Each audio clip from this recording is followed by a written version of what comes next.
In Grozny, deep in southern Russia, 14 months after Ukrainian drones tore open the upper floors of the city's central security tower, Russian authorities completed a rapid reconstruction. They restored damaged command offices and reinforced key structural sections before declaring the complex fully operational again. State media framed the reopening as proof that Russian defenses had adapted. Meanwhile, military planners quietly transformed the city into a layered air defense zone, built around specific modern systems rather than symbolic security measures. Along the southern approaches, newly integrated early warning radar stations fed targeting data directly into regional command centers. Multiple Buk M3 medium-range surface-to-air missile batteries were positioned to cover high-altitude flight corridors. Closer to the urban core, Pantsir S1 short-range air defense systems were deployed to intercept low-flying threats that might evade outer layers, supporting both missile networks. Electronic warfare units tied into the Pole 21 distributed GPS jamming system. This created overlapping interference zones designed to degrade satellite navigation across wide sections of the North Caucasus airspace. From Moscow's perspective, the earlier breach had been corrected through modernized firepower and hardened infrastructure. From Kiev's perspective, the rebuilt tower had become a strategic proving ground. Striking it again after these upgrades would no longer be symbolic.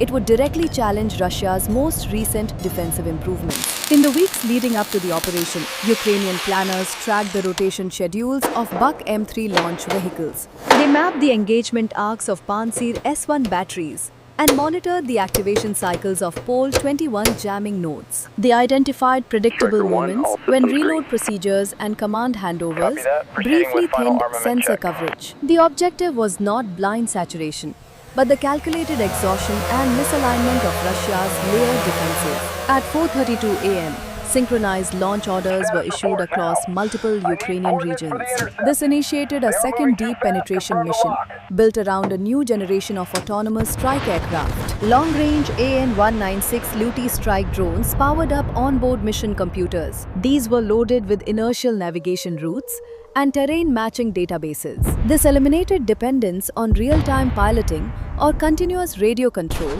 that Russian electronic warfare systems could detect. Once airborne, the AN-196 Luty drones navigated independently. They corrected course through gyroscopic sensors and visual ground references while transmitting only brief encrypted status bursts at long intervals. The sky remained largely silent. Air defense crews were confident in the combined shield formed by Buk M3 interceptors, Pantsir S1 systems, and the Pole 21 network. They prepared to defeat what they assumed would be another swarm-style incursion similar to the earlier attack. What they did not realize was that this operation was not designed to repeat the first strike. It was designed to demonstrate that even Russia's upgraded layered defenses could be systematically drained, manipulated, and penetrated. The rebuilt tower in Grozny had become the proving ground. Shortly before dawn, Russian early warning radar stations along the northern defensive corridor began registering unfamiliar movement patterns. At first, the returns appeared scattered, but within several minutes, the picture consolidated into a dense front of slow-moving aerial objects. As tracking clarity improved, command centers confirmed the scale of the intrusion. More than 80 modified UJ-22 airborne drones were approaching simultaneously from 3 separate axes. They flew stable altitude profiles designed to present clean radar signatures and force an immediate defensive response. Russian doctrine left little room for hesitation. An authorization to engage was issued across the sector. The first interceptors lifted from Buk M3 batteries, streaking into the sky toward the leading wave of drones. Multiple UJ-22 aircraft disintegrated in rapid succession, but the formation continued advancing without slowing.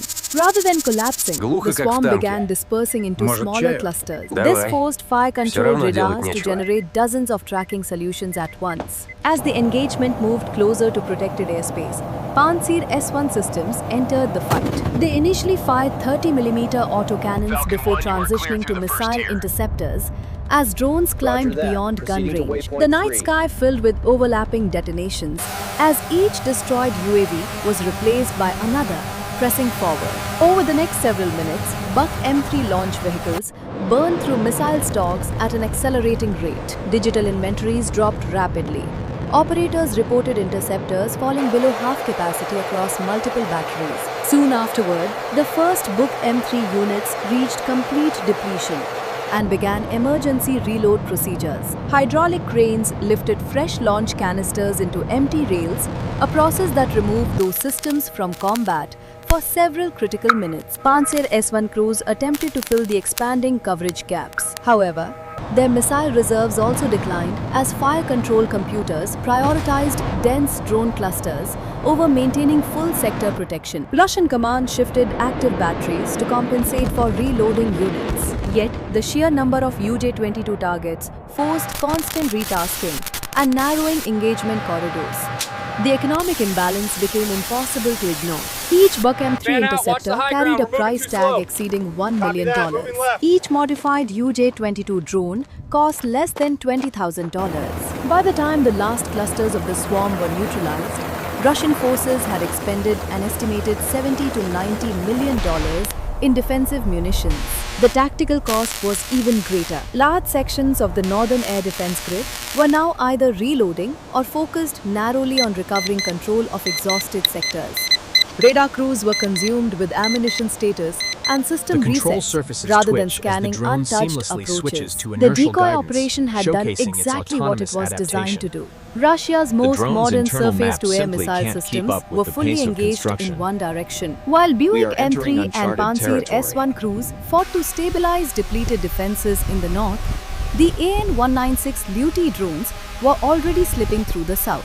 4 AN-196 Luti strike drones crossed the front line at extremely low altitude. They flew below the primary engagement envelopes of the Buk M3 batteries and outside the optimized detection arcs of long-range radars. The approach had been calculated with precision. Russian layered air defense relied on medium and high-altitude detection, but low-altitude gaps were normally compensated by overlapping missile fire. That compensation had just been stripped away by the decoy swarm, leaving narrow but critical corridors where no interceptors were available. The AN-196 Luti drones exploited those corridors. Flying at just a few hundred feet above the terrain, the aircraft used pre-programmed altitude profiles to remain below the radar line of sight. Their composite airframes produced minimal radar reflections, and the pusher propeller configuration masked the engine's thermal signature. Navigation during this phase relied entirely on autonomous systems. HAN-196 Luti carried an inertial navigation unit paired with terrain-matching optical guidance. Downward-facing cameras compared live ground imagery to preloaded satellite maps. They logged onto highways, river bends, and infrastructure nodes to reset accumulated drift every few minutes. To Russian monitoring stations, the drones were nearly invisible. No continuous radio control signals were emitted, and no video feeds were transmitted. Only brief encrypted status bursts occurred at long intervals, too short for reliable triangulation. As the strike drones moved deeper into Russian airspace, the operational contrast became clear. While main systems burned through reserves against cheap decoys, the Luti force advanced uncontested across hundreds of kilometers. They threaded between radar shadows that only existed because Russia's defenses had been pulled apart. Ukrainian planners could see the strategic picture unfolding exactly as designed. Missile batteries remained committed in the north, and reload cycles were still in progress. Sensor coverage to the south remained fragmented. The most heavily defended airspace in the region had been transformed into a series of disconnected defensive islands. The AN-196 Luti drones were already passing between them. By the time Russian command centers began questioning the lack of new contacts in the south, the strike aircraft were beyond reach. The real penetration had already succeeded. Ukraine had not overwhelmed Russia's defenses with brute force. It had bypassed them through timing, geometry, and autonomous navigation. The rebuilt tower in Grozny was now within the operational envelope of the incoming strike drones. As the AN-196 Luti drones continued advancing, Russian Regional Command began registering irregular radar returns. The signals were weak and intermittent, moving at speeds too slow for conventional aircraft. Doctrine The required radar sweeps investigation. indicate Within significant minutes, activity near Fighter Sector Command 4. ordered an These interception blinking patrol icons into the represent suspected potential threats to corridor. the Two established corridor. Su-35S Flanker E multi-role fighters lifted from a forward air base in the North Caucasus. These aircraft were optimized to hunt low-signature targets across hundreds of kilometers. The fighters entered a standard search pattern, scanning the terrain below. For several minutes, nothing appeared. Then, a radar operator flagged a faint anomaly. A slow-moving contact was briefly visible before disappearing as the radar beam swept past. Moments later, a second weak return emerged several kilometers away. Together, the signal suggested something moving deliberately beneath the radar horizon. The Su-35S flight lead adjusted course, descending to improve low-altitude detection geometry. Targeting pods scanned the coordinates, searching for thermal signatures against the cold ground. What the pilot saw was almost nothing. The AN-196 Luti drones had dropped even lower, hugging terrain contours where hills and vegetation blended their heat output into background noise. Their small gasoline engines produced far weaker infrared signatures than jet aircraft or cruise missiles. For a brief moment, one drone flickered on the radar again, and the flight lead turned aggressively toward the contact. Seconds later, it vanished. With no continuous track to lock onto, Russian doctrine treated the returns as probable false targets. The Su-35S fighters widened their search pattern and were eventually reassigned to the northern sectors. The opportunity window had closed. Russia's most advanced interceptor fighters had come close to detecting the real strike force and then lost it. For Ukrainian planners, the outcome confirmed that layered missile defenses could be drained and electronic warfare could be bypassed. The strike drones were now deep inside Russian-controlled airspace. Nothing stood between them and Grozny except time and distance. As the Su-35S patrols peeled away, Russian command shifted to the final defensive layer. Electronic warfare units activated the Pol-21 distributed GPS jamming network. Within minutes, satellite navigation signals began degrading across hundreds of kilometers. Inside the AN-196 Luti drones, onboard receivers registered falling GPS signal strength. For conventional remotely piloted drones, the mission would have ended there. The Luti systems were built for exactly this environment. As GPS data collapsed, each drone automatically transitioned to inertial navigation as the primary guidance source. They relied on gyroscopes and accelerometers to calculate position based on movement. At the same time, downward-facing optical systems increased terrain matching frequency. For several minutes, the system held steady, but the Pol-21 interference zones were dense and uneven. In one sector, terrain features failed to match reference imagery due to seasonal changes.